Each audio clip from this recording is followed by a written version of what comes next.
Hi, welcome to the second episode of Lisa and Michael Save the World. I'm Michael Kraft, photographer. Yeah, you're Michael Kraft. And you're? Oh, and I'm Lisa D'Amico. Artist. Yeah. Painter. Jack of all trades. Welcome to the show. Today we're going to talk first about art history, but just a little bit of art history. A little bit, that's all. Harmless. Actually, this one is a little less harmless than... A little less harmless? Or a little more harmless? No, less harmless. Less harmless than last week's. Yeah. I don't know if anyone saw last week. What in the world is that? Okay, so this one gets me. This one is by Terrence Coe. And what he does is he, you know how like in the old days, people used to get the baby shoes and they'd have them bronze, they'd be covered in bronze.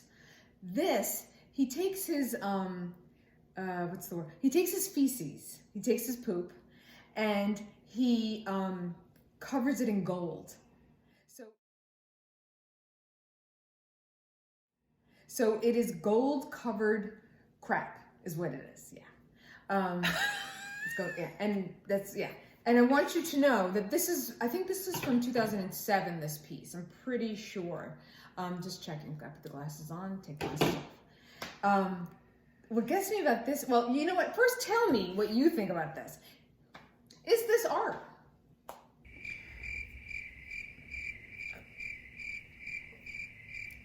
Well... Okay, before you say anything. Okay. Let's talk about some other artists. Don't forget, there's an artist who did the Virgin Mary not that long ago in poop. There's someone who did Jesus Christ in urine. Well, I remember that one. Yeah. Piss on Christ or something. There's also an artist who takes videos of people pooping. And those videos are in many famous and well-respected museums and galleries. So here's Terrence Coe and his gold-covered poop. It's different. Is it art? I mean, who are we to judge, I guess, at the end of the day? No, I would not. I'm not having anyone else's shit sitting in my house. Why is his poop better than everybody else's and his is covered in gold?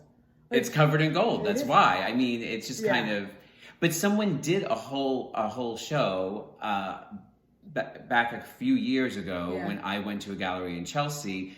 There was a photographer who, it was photos of the toilet full. Oh, hello. Yeah. Okay. Yeah. And that was the whole thing. This is what gets me about this particular piece. It's worth how much? It sold for $500,000. God. What are we doing wrong? I think it's part of the art journey. It's part of the art movement. You know. Art movement, bowel movement. Oh, God, I said it and I knew we were going to go there. I have to. Okay. So let's move on. Okay. And let's thank Terrence Coe. And because, you know what, he is opening the doors for other artists that want to shock and disturb and disgust. And that's part of what it's about, besides being nurturing and comforting and beautiful. There's so many jokes with the opening the door and so much. So much that could be said. All right, I'm just going to take Terrence Coe off. Did everyone catch a good glimpse of that one? Let's talk about something else. Let's talk about influences. Okay. Why don't you go first? I'm going first. Okay, so my influence this week, I'm doing photographers that have influenced my life. Yeah. And last week we talked about George Hurrell. This week I'm talking about Herb Ritts. Oh, wait a minute. He's like the superstar of photography. Yes, I mean, there's other superstars in that category, but he's definitely a superstar. Are you going to show me a picture I've never seen? Herb Ritts is, I don't know. Herb Ritts has done... I'm a fan of Herb Ritts. I love his black and white. His black and white photography, I think, is really... It really is the best. I mean, he's great at everything, but the black and white is really... Okay. What are you showing me? What I am showing today... He's got the world's... I don't know where you got this book. I got this years ago. It's as big as my bed. Oh, Tina Turner, just like Tina Turner. Oh, Tina Turner by Yeah. her Brits and Tina Turner on his chest. This is just, I just think it's one spectacular. of... Yeah. Yeah. You know what's also spectacular? I mean, she's beautiful and she's physically fit, but what gets me also is it's really, as an artist, I see the use of line. Yeah. You know, the way she's postured, you're going up and down. Yeah. And you're seeing the beautiful skin tone, the dress. Oh, I mean, the beads. The texture, that texture. Yeah. I mean, it's just incredible. You can't not love it. And Michael, is her Brits still alive? No, her Brits. He did? Yeah, he passed away. Oh. He's passed away, unfortunately. Yeah. And Cher, and it's the same. He's got that's part of his thing. aesthetic. Yeah. Yeah. He did this. This white wall is what just my mother yeah. would call a coolie shot. A cool. Cool. Of Cher, and she's got a great coolie. Don't get me wrong. Yeah, it's beautiful. I mean, but it's it's great. also that beautiful straight line down that stark white-ish background. It's fantastic. Yeah, he was definitely a big influence. He's a master. Yeah, really black and white for sure. Absolutely. Okay, as usual, my influence is very different than Michael's. I'm not picking anything a specific kind of artist. For me, especially this year, 2020, it's about solitude. And my artwork this year really, no matter what I painted, it embraced that feeling of solitude, bordering loneliness at times. This pandemic has affected me. And as an artist, everything I create is autobiographical. Even if I'm painting a picture of someone else's dog, there's a piece of me in it. So this whole year has been all about solitude, and my paintings reflect that. This painting behind us, I didn't paint this year, and it's clearly not about solitude. But I've done, and we'll put one on the screen so you can see what I'm talking about. But if I painted a tree, it was one tree. If I painted a dog, it was one dog. If I painted a figure, which I did a lot of this year, it was one solitary figure.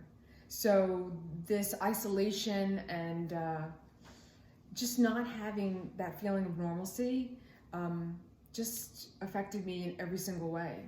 You probably were able to, so probably... I feel like I'm being really serious all of a sudden. We never have this, but it did. It's just been a tough year. And as much as I've loved it in certain ways, like having more time to paint, what I painted reflected the year. Which is great. I wish that I mean, unfortunately, I haven't really shot anything because usually I shoot with people, and it was really kind of tough to do that this year. Yeah. But at least with you were able to get your feelings out in your I did artwork. I did a whole series of fish. One fish in each painting. That's it. Even the fish are social distancing. Yes. Okay. So we're done with our influences. What are we moving on to? I think Artholes is next. It's time. It's next. It's time for the art hole. So you go first with your art hole, and I'm going to brush up on mine. I have my notes, my special notes here. My art hole, well, like my last art hole was Caravaggio, who's very famous for being a jerk and a criminal. This week's art hole for me is another art history bad boy, really, and it's Bernini. Bernini is from the Baroque period, and he's another hothead, and he was a very violent guy, and that's why I put him in the art hole, because of his behavior. He was just a really promiscuous but violent person, and he started having an affair. Why did they seem like they all were so violent and so strange? And these are successful artists, so it's not as though they were living, they were destitute or something. These are people who are making a living off the work they're creating. And usually I don't consider artists being, I think of artists usually in today's world being kind of peaceful and... Oh, I don't know about that. Well, I don't know. They see... No, I guess not. Why, are you violent? Me? I apologize to the chair when I bump into it, but that's a story for another day. So it's Bernini. He was a womanizer, and he had an affair with one of the artists that worked for him. Because a lot of times, especially back then, these famous artists would have kind of like a whole little army, a posse of artists who would do underpainting for them and finish painting sometime and so on, because there was no way that they could do such a huge amount of work in such a short period of time. And also, don't forget, back then, there was no like Michael's art store or, you know, Jerry Artorama. You know, they had to make their paint. I mean, these poor bastards couldn't even go to the store. Wait a sec, they actually, I never even thought of that. They made their own paint. They absolutely made their own paint for many, you know, many centuries. I mean, so Bernini was a jerk. Had an affair with one of the artists that worked for him, with this guy's wife. Now, this is where the story gets weird. So he has the affair with the wife, right? And then his younger brother, who's 13, has an affair with the same married woman. And this makes Bernini berserk. And so how old is the woman? I don't know. That sounds like the teacher-student thing that's been going on It's nowadays. really creepy. Yeah. And then it gets worse, because then Bernini has one of his servants, because he's so enraged with jealousy, and he's a coward, doesn't even do his own dirty work. He gets one of his servants to slash the woman in the face to essentially remove her beauty, so that she couldn't cheat on him, even though she was married to somebody else. It's just so bizarre, and it sounds like one big art orgy. It does. You put it like that, then I kind of like it. And she laughs. That's dirty. It's wrong. So, that's our episode for today. We hope you enjoyed it.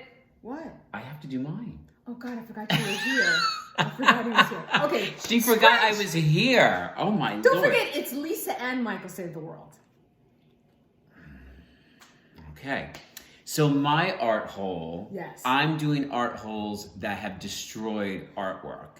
And of course, you know that children are not off limits to Michael. Let me just start sort of there.